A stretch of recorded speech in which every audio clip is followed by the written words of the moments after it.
السلام علیکم ورحمۃ اللہ وبرکاتہ الحمد للہ رب العالمین والصلاة والسلام علی اشرف الانبیاء والمرسلین نبینا محمد وعلی آلہ واصحابہ اجمعین وبعد۔ عزیز بچوں، آج کے اس حلقے میں آپ کے سامنے سنت کے لہراتی پرچم یعنی اعلام السنت المنشورہ جو حافظ حکمی کی کتاب ہے رحمۃ اللہ علیہ، اس میں سے جو باتیں آپ کے سامنے پیش کی جا رہی ہیں، اس میں سے آج کا جو عنوان ہے اگلا، وہ عنوان یہ ہے کہ ہم یہ جانیں کہ اسلام پورے دین کو شامل ہے۔ اسلام پورے دین کو شامل ہے، یعنی اسلام جب ہم کہیں گے تو پورا دین اس کے اندر آ جائے گا۔ اس کے اندر عبادات ہیں، اس کے اندر معاملات ہیں، اس کے اندر ساری چیزیں ہیں، حلال حرام، عقیدہ، ایمان، منہج، اخلاق، کردار، کھانا پینا اور اس کے آداب، سب کچھ اللہ تبارک و تعالیٰ کے دین کے اندر آ جائے گا۔ تو اللہ تبارک و تعالیٰ کا اسلام جب بولا جائے تو سارا دین اس کے اندر شامل ہو جائے، اس کی کیا دلیل ہے؟ کیا دلیل ہے؟ کیسے معلوم پڑے گا؟ کس دلیل سے یہ بات معلوم پڑتی ہے کہ اگر ہم اسلام کہتے ہیں تو پورا دین اس کے اندر شامل ہو جاتا ہے؟ اللہ تعالیٰ قرآن کریم میں فرماتا ہے ان الدین عند اللہ الاسلام، بے شک دین اللہ تبارک و تعالیٰ کے یہاں اسلام ہے۔ بے شک دین اللہ تبارک و تعالیٰ کے یہاں اسلام ہے۔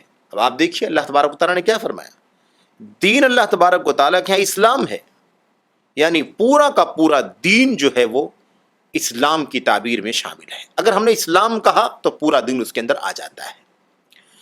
اللہ کے نبی صلی اللہ علیہ وسلم جب اپنی حدیث میں بیان فرماتے ہیں بدأ الاسلام غریبا وسيعود كما بدأ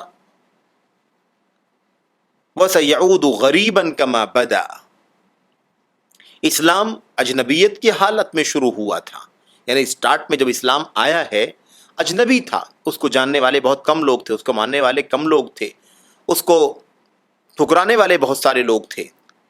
وَسَيَعُودُ كَمَا بَدَأَ غَرِيبًا، اور پھر ویسے ہی اجنبی ہو جائے گا، دوبارہ اجنبی ہو جائے گا جیسے پہلے اجنبی آیا تھا۔ جیسے شروع میں اجنبی تھا، ایسے ہی دوبارہ پھر وہ اجنبی ہو جائے گا۔ آپ دیکھیے اس کے اندر بھی اللہ کے نبی صلی اللہ علیہ وسلم نے اسلام استعمال فرمایا ہے۔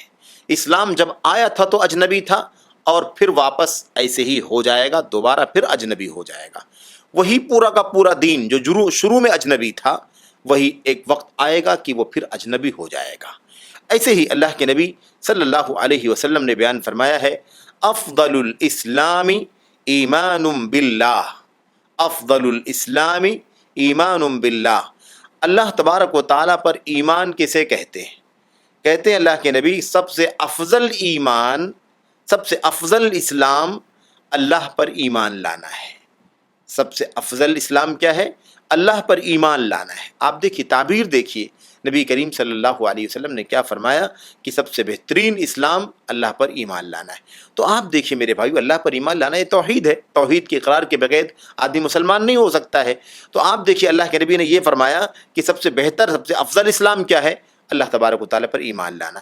تو یہ اللہ کے نبی صلی اللہ علیہ وسلم کی حدیثیں ہیں جس کے اندر یہ سارا کا سارا دین اسلام کے اندر شامل ہے، اور اس کے علاوہ اور بھی دلیلیں ہیں جس سے یہ بات معلوم ہو سکتی ہے، اور یہ بات ثابت ہوتی ہے کہ اللہ کے نبی علیہ الصلوۃ والسلام نے ہمیں ایسی دلیلیں بتلائی ہیں جس سے یہ معلوم ہوتا ہے کہ پورا کا پورا دین جو ہو اسلام کے اندر شامل ہے۔ جب ہم صرف اطلاق کے ساتھ صرف اسلام کہیں گے تو پورا دین اس کے اندر آ جائے گا۔ تو یہ ہے میرے بھائیوں، اس لیے ہمیں جو بات معلوم پڑی وہ معلوم پڑی کہ وہ کون سی دلیل ہے جس سے یہ معلوم پڑتا ہے کہ جب جنرلی اطلاق کے ساتھ مطلقاً بغیر کسی قید کے جب ہم اسلام کہتے ہیں تو اس کے اندر پورا کا پورا دین شامل ہوتا ہے۔ اس کی چند دلیلیں ہیں جو آپ کے سامنے پیش کی گئیں، اللہ کے کلام کی ایک آیت کریمہ، اللہ کے نبی کی 2 حدیثیں، جس سے معلوم پڑتا ہے کہ یہ دین اسلام جو ہے جب بولا جاتا ہے تو اسے پورا کا پورا دین مراد ہوتا ہے۔ آپ سے گزارش ہے کہ آپ اس بات کو سنیں اور سننے کے بعد اسے اچھی طرح سے ازبر کریں۔